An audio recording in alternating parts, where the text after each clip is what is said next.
Under the Affordable Care Act, for marketplace plans, you are not eligible for a subsidy unless you earn between 100 to 400% of the federal poverty level. And the gap was unintended. It's kind of a donut hole. It was created when the Supreme Court determined that Medicaid expansion was optional for states and not mandatory. And so they didn't envision that there would be this gap, but as a result of the court case, there's a gap does exist.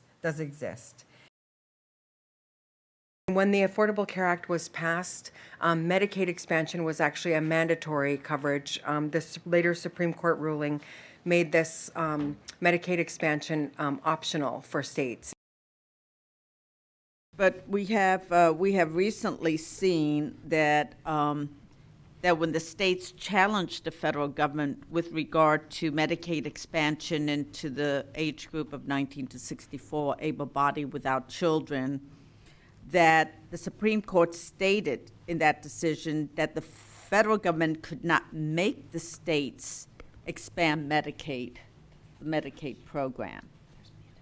So there are instances where we are not, as a state, required, especially with this expansion. This is not required by federal law. It certainly is interpreted by the United States Supreme Court.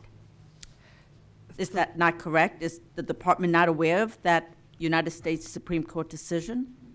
Through the chair, Representative Vasquez, we are actually very well aware of that provision, and because it is not a required coverage, this provision is not necessary.